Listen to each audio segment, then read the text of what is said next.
The US Air Force is in the process of getting more F-15EX fighter planes, officially nicknamed the Eagle II. The F-15 is an old design stemming from the 1970s, but it has been modernized substantially over the years, and the EX represents the pinnacle of capability for the type. Other countries are, despite buying even newer stealthy jets, also relying on additional legacy design planes. Russia, sure, but also China, whose J-16 flanker variant is really the pinnacle of that design. This video will pit those legacy designs one against the other, and analyze their weapons, their sensors, their range and payload, as well as their basic flight performance indicators. We'll try to answer if the Chinese J-16 is as good as the US F-15EX.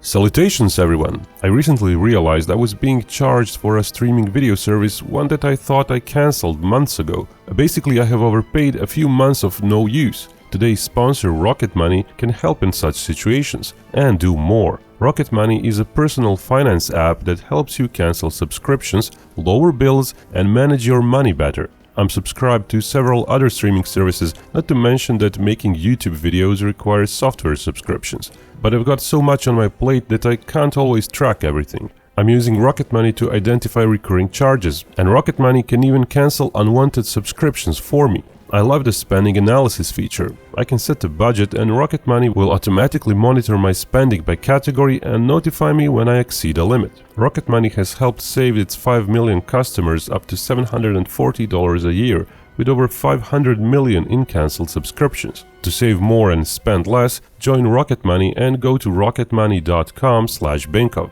or click the link in the description to get started for free. Premium can unlock even more features. That's rocketmoney.com/Binkov to get started for free.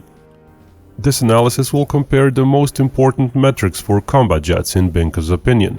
We will compare sensors, which are crucial for today's combat planes. Weapons available are just as important, both for air-to-air and air-to-ground ops. Range and payload, indispensable for many missions, will be compared. Finally, we will explore basic flight performance characteristics, though those are not as crucial. The main sensor on all the planes is the nose-mounted radar, used to detect threats and targets and maintain situational awareness. The EX uses a very much upgraded APG-63 radar, so much so that it received a new designation. It combines the AESA antenna of the older APG-63 V3 with the processing of the APG-79 used on the Super Hornet, though the V3 also used 79's array technology and solutions. Actual performance details are classified, but the fact it's using AESA array of later generations and the sheer size of the array suggests it's one of the more capable radars out there. One of the rare radar metrics that's fairly easily quantifiable is the number of transmit and receive modules. Keep in mind that's a rough metric, as many other variables need to be similar for said metric to be worthwhile. There are no precise counts of EX number of its transmitter modules, but given the configuration similar to Super Hornet's radar and the difference in size to Hornet's radar and Raptor's radar, it's likely the EX's antenna array has around 1500 elements. J-16 has a radar of unknown specifications. What is known is that Chinese media described it as an AESA radar, and indeed it's very likely it is one, as Chinese radar makers openly advertised AESA radars for other planes such as the JF-17. Given that JF-17 radar is fairly small, even equivalent tech sized up to J-16's nose should offer quite decent detection figures. J-16 also has a slightly larger diameter nose than the F-15, which might allow for a few more array elements, though that in itself is secondary as we don't know the configuration of the array. A custom designed solution, rather than reused solutions as on the F-15, might yield a somewhat larger array still. Chinese radar technology is fairly advanced, but when it comes to larger radars, they too are using gallium nitride elements, and are perhaps just a few years behind the best US radars. When it comes to smaller radars for fighters, the EX uses older gallium arsenide technology, though it's plausible J-16 doesn't do better either. The US operates only a handful of fighters with the newest gallium nitride radars. Said tech was not applied to the EX's APG-82 radar, though Raytheon, the radar maker, is talking with the Air Force to use such technology in future EX airframes. Bottom line is, J-16's radar is unknown, but it is likely pretty advanced, maybe close to EX's levels. Synthetic aperture imagery resolution of the radar is important for target recognition, primarily for ground targets, but increasingly also for identifying aerial targets as well. While exact SAR imagery resolution of the two radars is not known, there is an interesting image of F-35's radar SAR performance, where it's clear it can spot tar marks left in grass, suggesting easily less than half a meter resolution from unknown distance. When it comes to J-16's radar resolution, a much smaller AESA radar for JF-17 was openly promoted, having 1 meter SAR resolution. But even the larger array on the J-16 may not be able to offer more than twice as better resolution. Ultimately, there simply isn't enough data out there to give a more thorough assessment. What is easier to assess are other sensors. For example, the EX doesn't have an integrated infrared search and track sensor. That's mainly used for passive detection of airborne targets. The J-16 has it. The EX can mount such a sensor via the Legion pod. Curiously, the US Air Force seems to have chosen the centerline pylon for it, robbing the plane of a large centerline fuel tank or one large bomb option. Also, Legion pods haven't been procured in large numbers and are shared by the fleet, so only some planes in formation would be using those in a war. Today's infrared sensors are fairly decent, but they are no substitute for a good radar. Examples of Su-35's and Eurofighters' infrared sensors are given. Both the J-16 sensor and the US Legion pod sensor are likely to be closer to Pirates figures, as Russian issues with thermal sensor performance is evident in many other areas like missile seekers, vehicle sights, and so on. The US Air Force F-15EX doesn't have any missile approach warning sensors though. It's a political decision, and some export-oriented EX-like planes do have those, but US planes don't, despite housings for those sensors being present for aerodynamic reasons. Missile approach sensors are helpful when incoming missiles are close by, to tell the pilot and the plane when exactly to deploy countermeasures for best effect, and when to start evasive maneuvers. Their efficiency can vary, though it appears J-16 sensors cover only its rear hemisphere. Perhaps the most important of the other sensors are the radar warning receivers. In olden days, those would simply give a rough direction of a radar threat, but today the latest US sensors not only classify a myriad of possible emitter types, but they can also pinpoint the location of the emitter with enough precision to drop a bomb onto it, if the emitter is ground-based of course. The EX received a very new self-defense suite with new radar emission sensors called the EPOS. J-16 sensors are, as one can imagine, unknown, but given the work China displayed in other related electronic warfare areas, it's again plausible J-16 sensors are ahead of, say, Su-35's when it comes to radar warning. One can only assume they are somewhere between the figures claimed for the Su-35 and the newest Gripen sensor. The EX, as said, uses modern and integrated radar jamming arrays. Sadly, details are not available, but it likely covers a wide range of bands. Older F-15E used a jammer which covered bands from 2 to 20 GHz. That means anything from AWACS-type radars to millimeter-band radars found in newest missiles. There is no published info for the J-16, though it has been seen with various jamming pods. In China, flankers initially carried Russian-style or design pods on wingtips, but at some point domestic designs replaced those, first on J-11 fighters and later on J-16s as well. Those are carried on larger pylons. That might suggest greater capability, but it also means they take up the place of a large missile. China made a significant push into jammer systems over the last 2 decades. Myriad of different jammers were observed, and China should enjoy an electronics advantage over, say, Russian electronics, though there is no way to compare it with EX's jammers. It's also unknown if J-16 also uses some sort of integrated jammer not requiring a pylon. The Su-35, for example, also uses a built-in jammer for higher bands, like against missile seekers.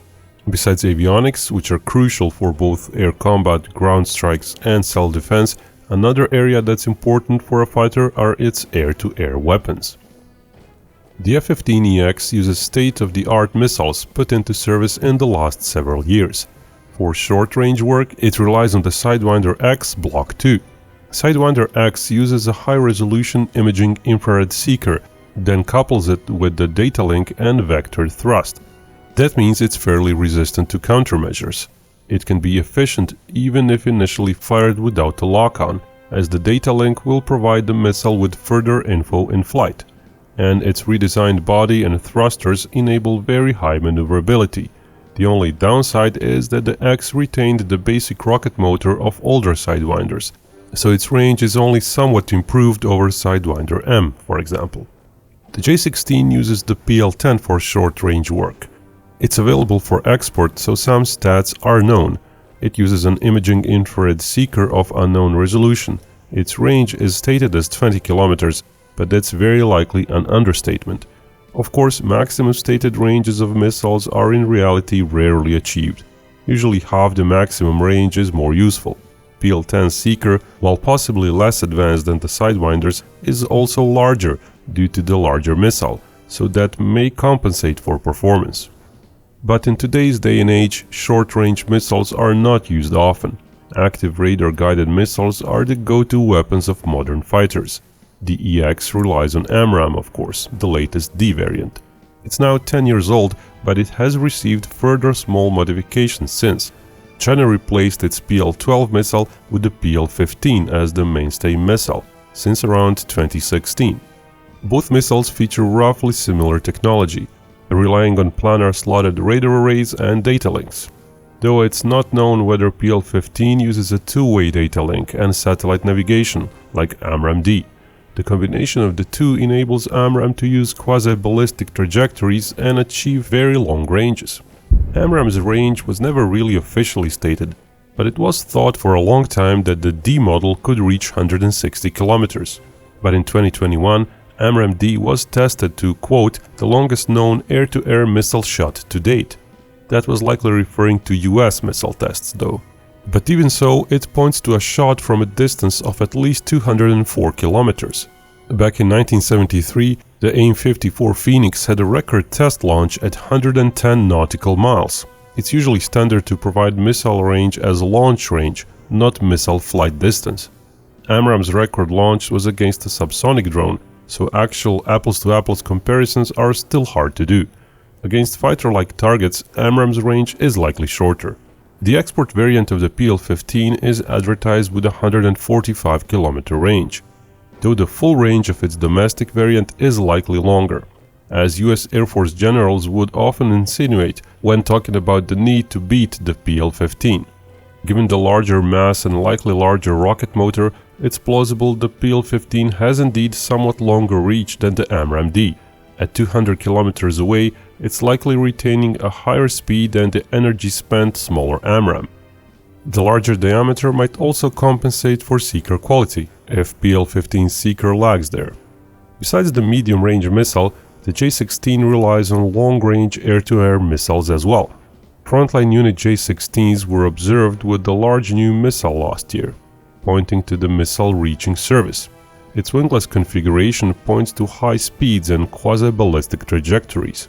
Given the likely compact electronics, its plausible new missile's range is quite substantial, though it has never been published, just like the missile's name is unknown.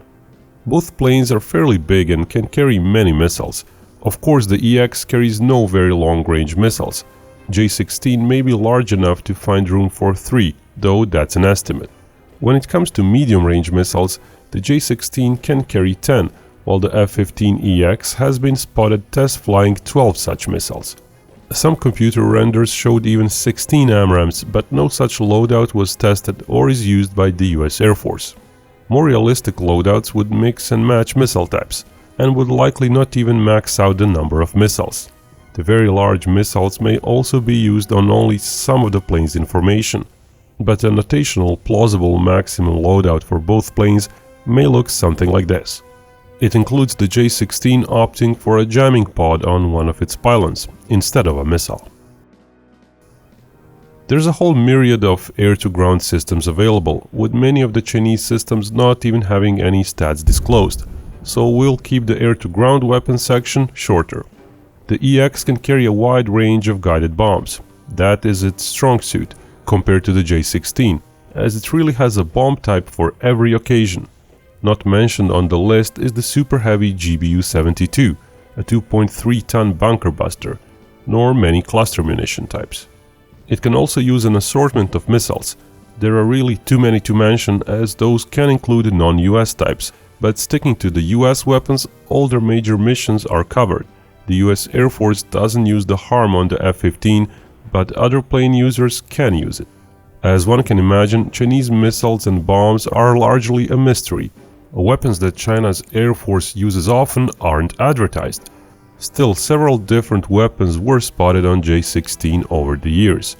Chinese guided bombs usually range from 250 to 1,000 kilos and have so far mostly been laser guided, though satellite guidance is a strong possibility as well.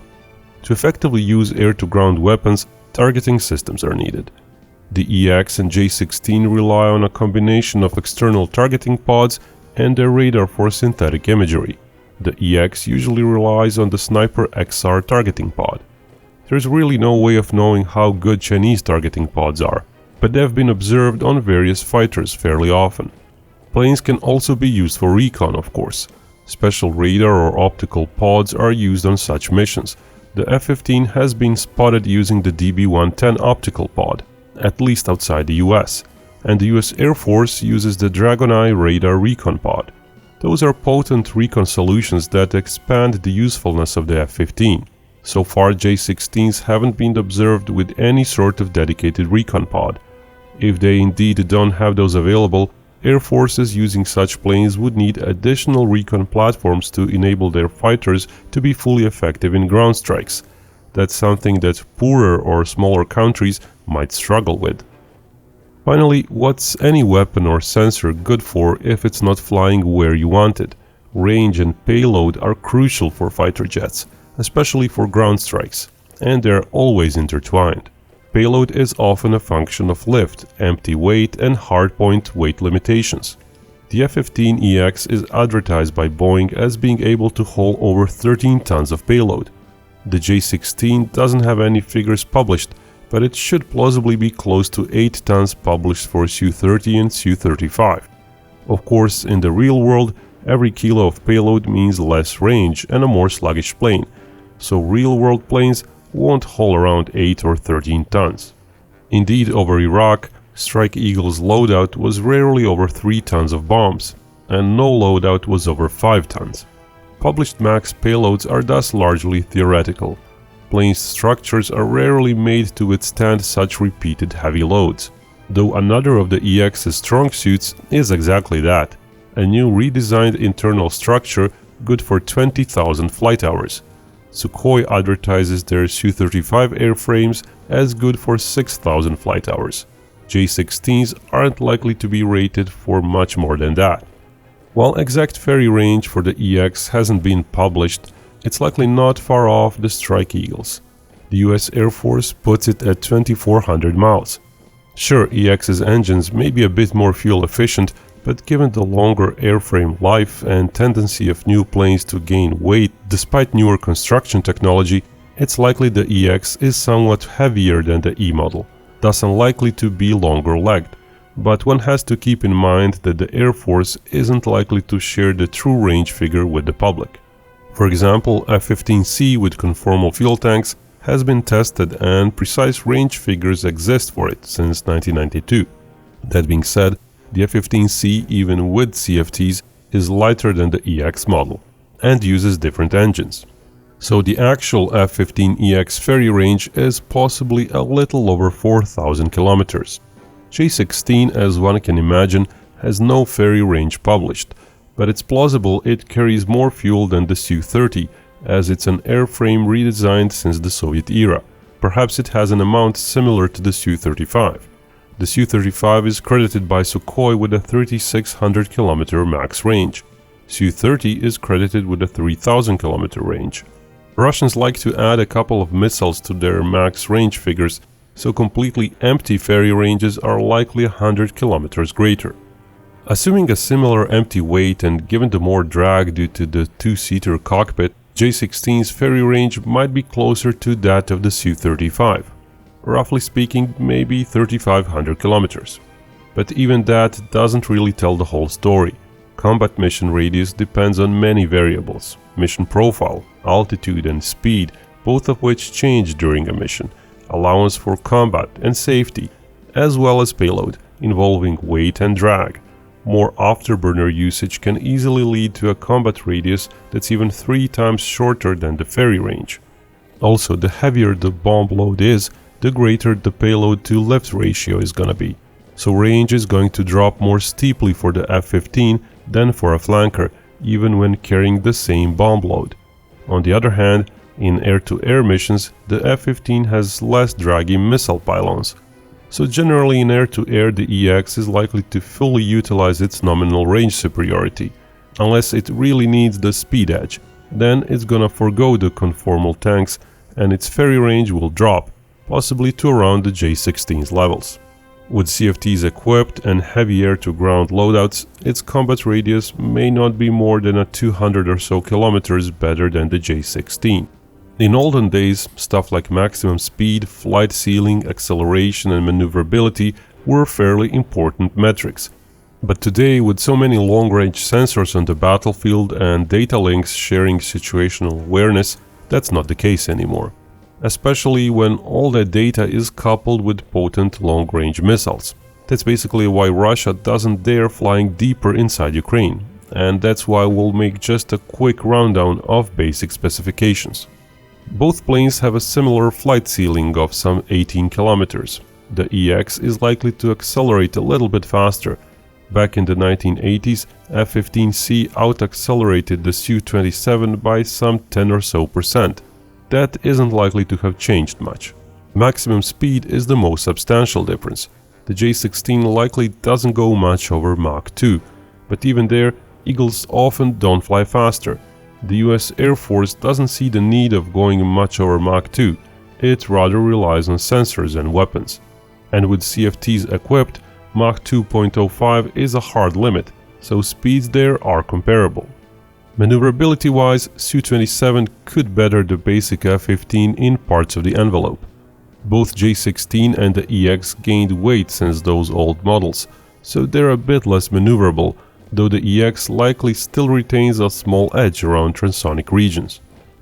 With everything said, we may be able to answer, is the EX better than the best flanker? Speed and acceleration-wise, the EX might have some meaningful edge when being pursued. In a gun-only dogfight, the EX holds a small edge due to maneuverability, but dogfights are simply not very relevant. In air combat, the EX should have slight sensor and avionics advantage, though the AMRAAM missile is becoming inadequate. In certain niche missions, the EX simply lacks the long-range weapons of the J-16. Pursuing stealthy jets, the J-16 might have a slight edge as it can do it without having to plan for an external infrared sensors and having to sacrifice a big fuel tank. But the J-16 is simply not in the same league when it comes to air-to-ground weapons. The number and possibly quality of weapons options the EX has is comfortably ahead of J-16's. When it comes to recon, the J-16 simply has much less to offer. Range-wise, the J-16 is noticeably behind the EX if the latter decides not to trade extra fuel in CFTs for superior flight performance. The EX with conformal tanks can offer superior range while retaining similar kinematic performance to the J-16. Overall, the J-16 is not quite a match for the F-15EX, though in the pure air-to-air segment, it should be able to hold its own, especially when used defensively. But ultimately, if the result has to be binary, a win or a loss, the result is fairly clear. J-16, despite being the best flanker, is not as good as the F-15EX. And remember, Binkov may talk about war, but only real peace can bring us all together.